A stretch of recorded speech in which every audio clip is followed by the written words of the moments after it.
Assalamualaikum warahmatullahi wabarakatuh. My name is Satria Lanaida Juwenda. By this time, I will presenting my material to assignment, which structuralist narratology, and I'm not going to by Zoom or something else. And my PPT will in here. And the first point is understanding literature and language. Structuralist narratology applies linguistic models to literature, recognizing that while literature uses language, its structure is not identical to the structure of language itself. This means that the unit of literature structure don't coincident with those language. By applying a linguistic approach, structuralists aim to uncover the underlying rules that govern literary practice.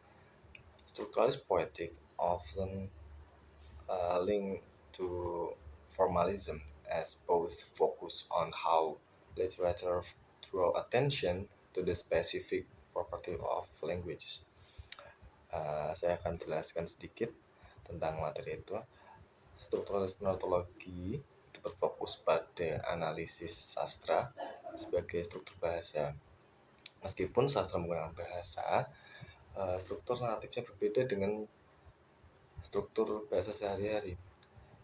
Sevdan Todorov misalnya memperkenalkan konsep grammar secara universal untuk sastra, menentukan aturan yang mendasari praktik literatur, dan itu lebih berfokus kepada penggunaan dan penulisan.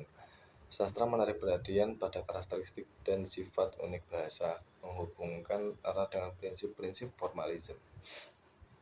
Yang kedua adalah narrative syntax. One of the central concept of structuralist narratology is narrative syntax, which draw a parallel with the rules of sentence. In language, the basic unit of syntax is a sentence is the division between subject and predicate.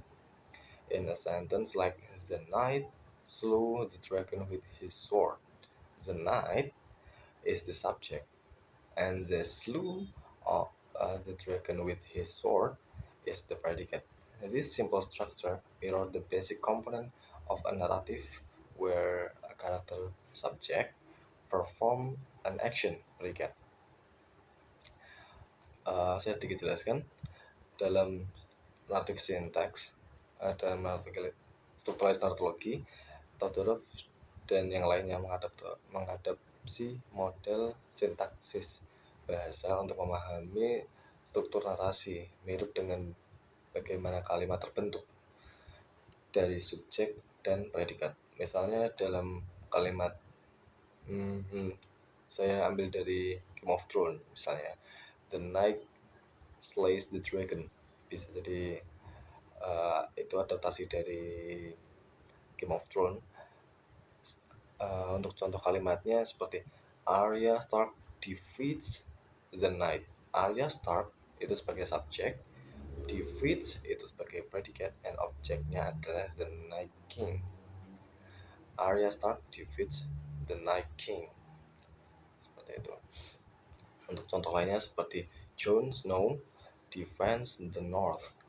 Jon Snow-nya sebagai subjek, defense-nya sebagai predicate, and the North sebagai objek.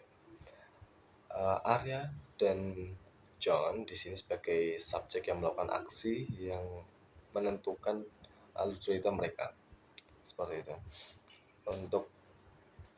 Untuk materi selanjutnya adalah function in narratives. Propp identify 31 function in narrative which can be found across various genres, not just Russian fairy tales. That function includes tasks assigned to heroes and their eventual recognition or punishment. He also introduced sphere of action, indicating different roles character can play like hero or villain.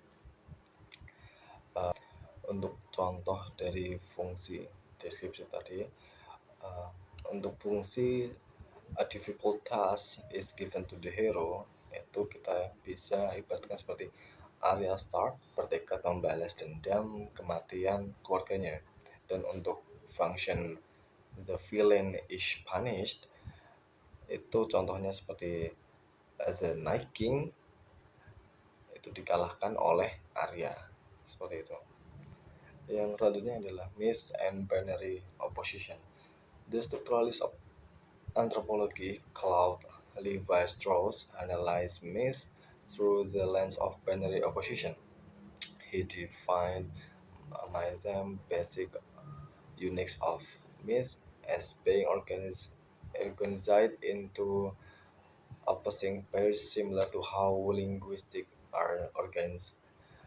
For example, in the myth of Oedipus, there is fundamental opposition between the overvaluation of kinship tis and the undervaluation of kinship. Uh, untuk contoh gampangnya, yaitu adalah uh, kembali saya dengan Game of Thrones tadi, yaitu konsep A adalah honor, konsep B adalah betrayal. Ini menunjukkan suatu kontradiksi antara konsep A dan konsep B.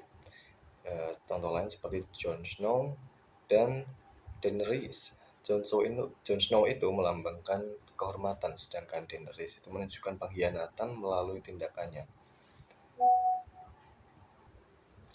Oke, poin selanjutnya adalah Grimace Stirlining. Grimace offered an elegant refinement of Proop's theory.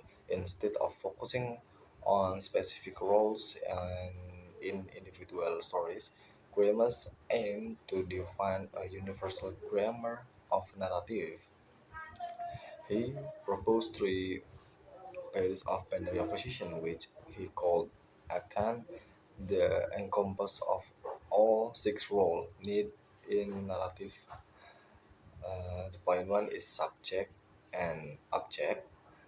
Second one is sender and receiver, and the third one is helper and opponent.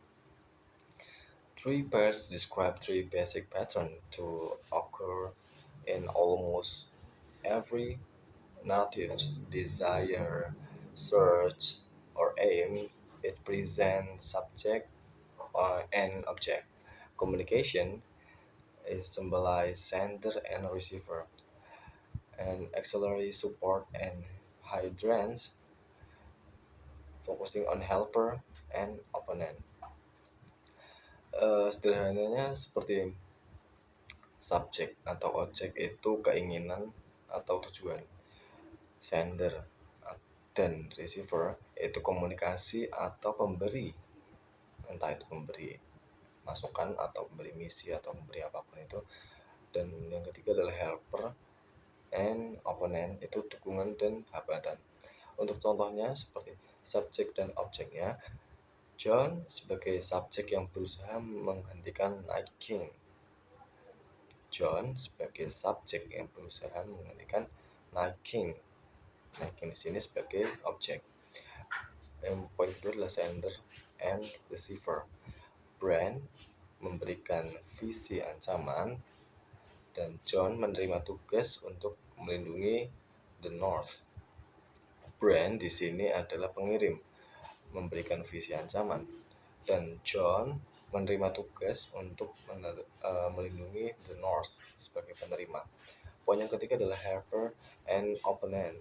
Daenerys dan naganya membantu John, sedangkan Night King menjadi penentang.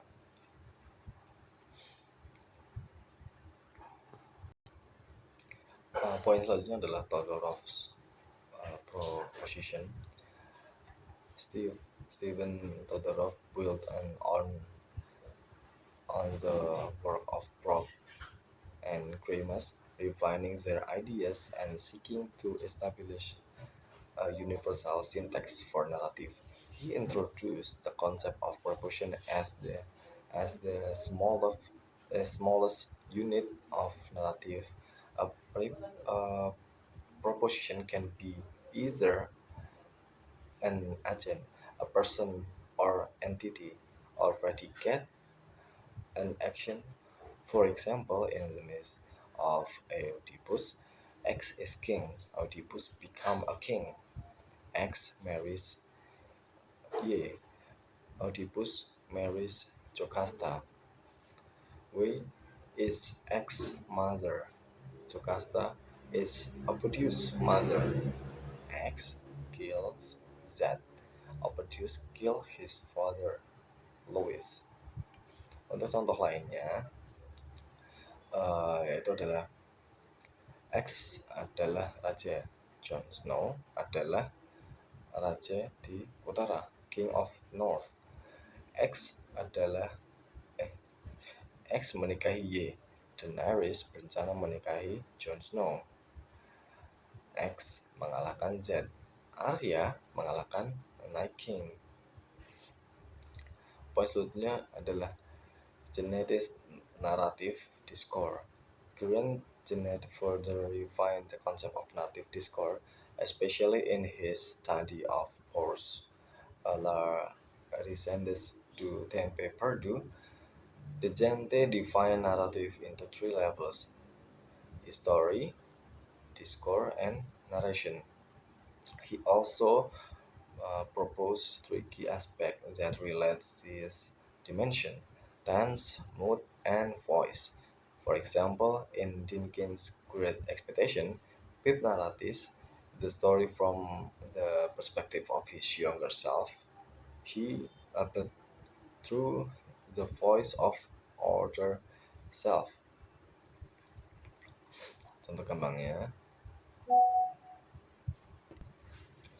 contoh kembangnya yaitu story, discourse, and narration. Story-nya itu atau story John sebagai karakter dalam ceritanya dan cerita Game of Thrones, dan discourse-nya atau recit-nya adalah narasi yang disampaikan John kepada orang lain, dan narration-nya itu proses penceritaannya, misal saat John menceritakan kembali kisah-kisah terdahulunya, seperti itu. Poin yang terakhir adalah critic of structuralism. While Sokal is pointing over important insight into the general principle of literary structure, it is often for being too abstract and impersonal.